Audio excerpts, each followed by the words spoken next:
Adakah doa yang dapat ditujukan kepada seseorang untuk dia membayar hutangnya pada kita? Setahu saya tidak tahu ya, tidak ada riwayat khusus masalah ini. Yang ada riwayat itu kalau kita terlilit utang, gitu kan? Karena Ibnu Abbas mengatakan kalau engkau membaca dalam riwayat sahih, kalau engkau membaca Allahumma kfini bihalalika an haramik waqdin bi fadlika amman siwak. Allahumma kfini bihalalika an haramik, ya Allah cukupkanlah aku menikmati yang halalmu dan jauhkan aku dari yang haram. Waqdini bifadlika amman siwak, dan lepaskan saya dari ketergantungan kepada selainmu, maka akan dibayarkan utangmu oleh Allah walaupun memenuhi langit, kata Ibnu Abbas radhiyallahu anhu.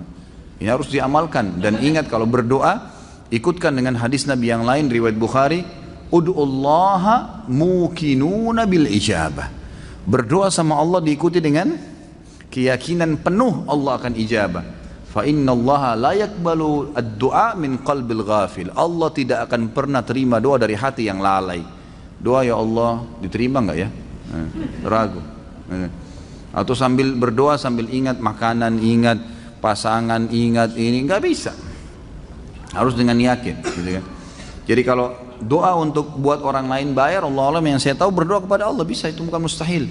Pernah terjadi dalam sebuah riwayat yang sahih, Umar bin Khattab pada saat mengirim pasukan di perang Qadisiyah, menembus ya benteng-benteng Persia.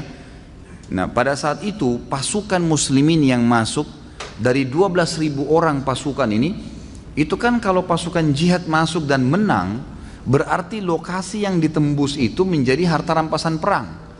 Jadi miliknya mereka, miliknya mujahid.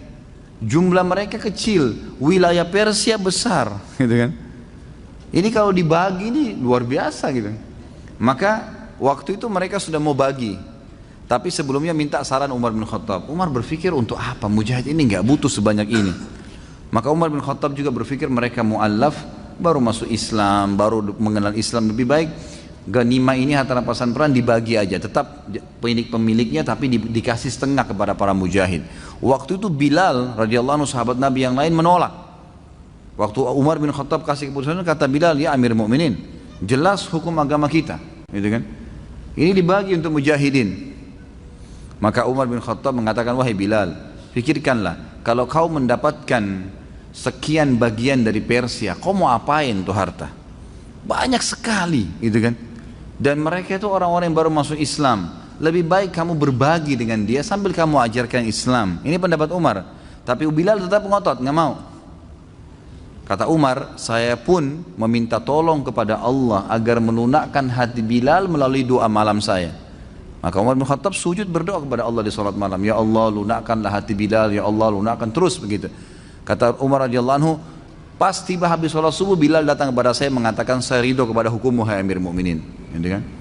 Jadi bukan mustahil berdoa, doakan. Ya Allah lunakkan hatinya supaya dia bisa membayar utangnya, gitu kan? Sambil tentu kita muhasabah teman-teman sekalian. Jadi kadang-kadang kita juga ini terlalu banyak, terlalu pintar menyalahkan orang, tidak bermuhasabah. Apa yang terjadi, sesuatu yang terjadi pada kita, yang paling pertama hisab diri kita dulu. Ada masalah apa saya ini? Jangan sampai orang ini gunjing karena saya pernah gunjing orang. Jangan sampai utang ini mungkin saya pernah utang sama orang saya nggak bayar. Jadi kita muhasabah dulu. Kalau kita sudah tidak temukan variabel kesalahan kita, nah baru gitu. Baru kita mungkin ini cobaan murni, bukan karena kesalahan saya. Tapi kalau kita memang dasarnya ada kesalahan